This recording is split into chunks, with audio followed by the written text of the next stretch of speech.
તબિયત થોડી ખરાબ છે આજ. તો ગાઈઝ હું તો સુઈ ગયો હતો અને તડકો એટલો ભયંકર. ભાદરવાની કડક મકાઈ ખાવા. Hello hello.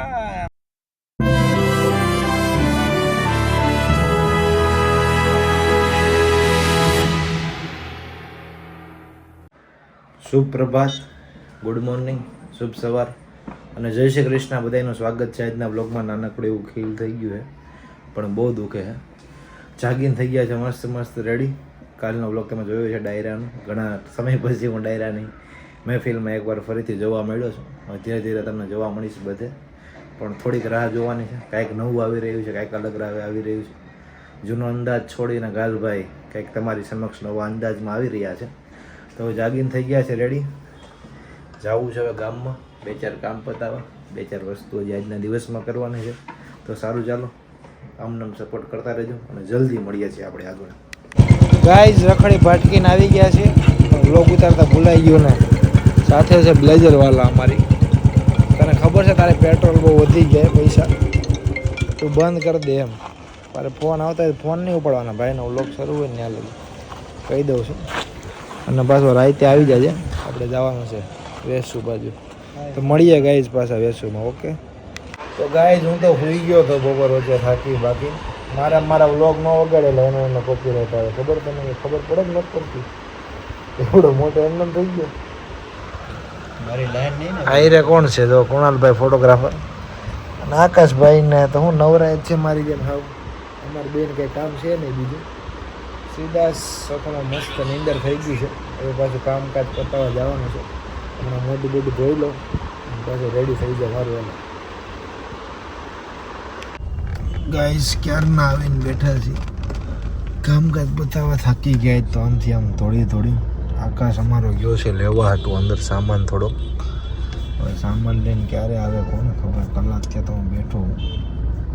અને તડકો એટલો ભયંકર છે સુરતની, તમે એની કોઈ વાત પૂછોમાં કે જાણે ભર ઉનાળો હોય ને એવો ભયંકર તડકો છે. જો આકાશ. તો ગાઈસ નીકળી ગયા છે ઘરેથી ખાઈ પીને આટો ફેરો મારવા માટે.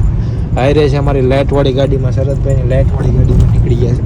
અને તમારા બધાના ચહિતા અને ટૂંક જ સમયમાં પોતાની ખૂબ નામના કરનાર 3-4 દિવસની અંદર ગુજરાતની અંદર જેને ડંકો વગાડ્યો છે આપણી સમક્ષ હાજર છે. જયદીપ કોમેડીના મેન સૂત્રધાર એટલે જયદીપભાઈ ગાલોલિયા. જી કેમ છો મિત્રો? હાલો ભાદરવાની કડક મકાઈ ખાવા. Hello hello. આમ જો તમે કાંઈ ઘટી જ નહીં. વાળ કેમ કાપ્યા તમે કયો? હાલો કમેન્ટમાં તમે મને કયો બધા. હો બીજું જયદીપભાઈ તમે શું જણાવવા માંગો છો અમારા વ્યુઅર્સ પ્રમાણે? પહેલાં તો સૌ પ્રથમ જે લોકોએ લાઇક નહીં થઈ બી ખાલી જોયો છે એને તમારો ખૂબ ખૂબ આભાર ભાઈ. અને લાઇક આપી છે એને વધારે ખૂબ ખૂબ આભાર. અને બધાને બધાને ખૂબ ખૂબ આભાર. જયદીપભાઈ આજ કહેવા માટે એટલા જ સક્ષમ છે કેમ કે આજે એને બહુ ઘણી બધી મિટિંગો હતી એટલે એ થોડુંક બોલતા અચકાય છે. હમણાં થોડીક વાર પછી માનસિક ટેન્શનમાં છે. માનસિક ટેન્શનમાં છે. સાયકલ ફેરી નથી શકેલું એવું છે. કેટલા દી રહ્યા છે? દિવાળીના 50 દિવસ રહ્યા છે એટલે થોડોક ભાર છે માથા પર.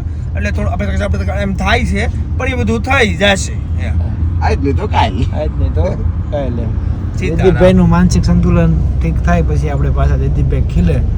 જયદીપભાઈ કઈ વાત માનશે જલ્દી મળીએ પાછા. તો ગાઈસ પહોંચી ગયા છીએ ઘરે. તબિયત થોડી ખરાબ છે આજ એટલે આજનો વિડીયો બહુ શોર્ટ હશે. એના બદલ તમારી ક્ષમા ચાહું છું, તમારી માફી માગું છું.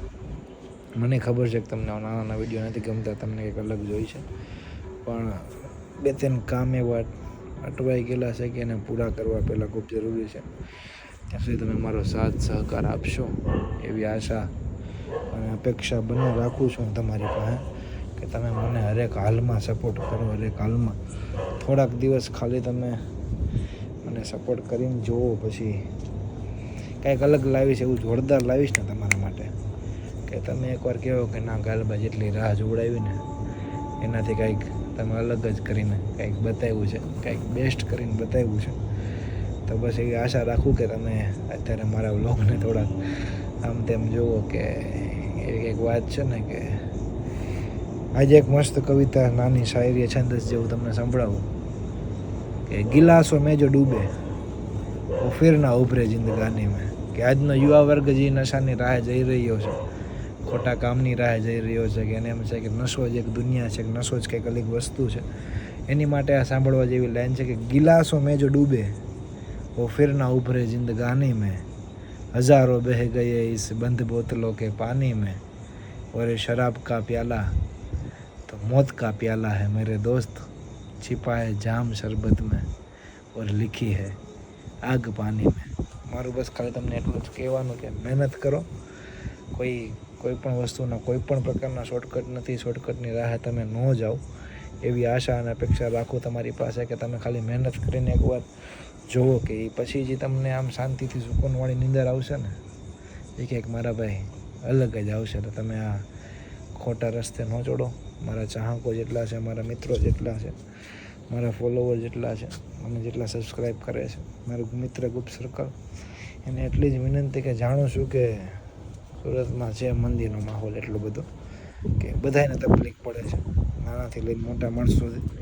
પણ એટલું જ કહેવાનું કે પરિસ્થિતિની હિસાબે થોડોક સંયમ રાખતા શીખો.